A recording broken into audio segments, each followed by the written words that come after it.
खबीसों ने लिया बदला।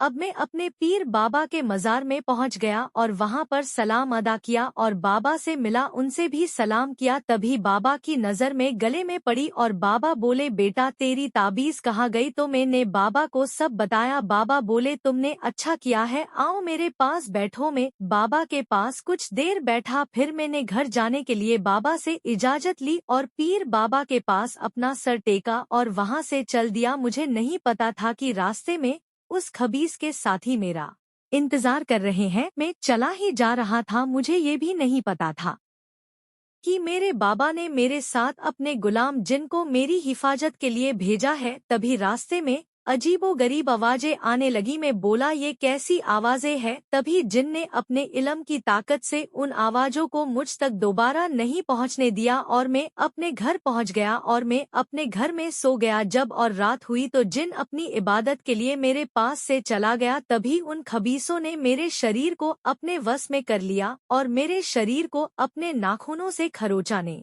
लागे और मेरा खून भी पी रहे थे। तभी कुछ देर बाद वो जिन वहां पर आ गया और बोला, इस बच्चे को छोड़ दो। वो बोले, नहीं। तभी जिन ने अपने इल्म की ताकत से उन खबीसों पर वार किया पर उन्हें कुछ नहीं हुआ और मैं बहुत ज्यादा तड़पने लगा। तभी खबीस, तुम हमारा कुछ नहीं बिगाड़ सकते। जिन वहां से गायब होकर बाबा के पास पहुंच गया और बाबा को सब बताया। बाबा बोले, अब सुबह तक का इंतजार करना होगा। कुछ समय के बाद सुबह हो गई और बाबा जिन के साथ मेरे घर आ गए और खबीसों को देखकर बोले, इस बच्चे को छोड़ दो। तभी खबीस बोला, नहीं, इस लड़के की वजह से मेरा खबीस भाई वहां पर कैद हो गया है, हम इसे नहीं छोड़गे, इसे मार डालेंगे। तुम लोग मेरा कुछ नहीं बिगाड़ सकते। तभी बाबा बोले, हम लोग एक सौदा करते हैं, मैं तुम्हारे भाई को वहां से आजाद कर दूंगा पर तुम लोग आज से किसी भी इंसान को परेशान नहीं करोगे और इस लड़के को भी छोड़ दोगे। तब खबीस बोला, ठीक है। तभी बाबा ने अपने झोले से वो शीशी निकाली जिसमें वो खबीस कैद है और उस शीशी के ढक्कन को खोल दिया जिससे वो खबीस उस शीशी से आजाद हो गया और वो सभी खबीस वहां से गायब हो गए और वो बच्चा भी कुछ दिन बाद ठीक हो गया।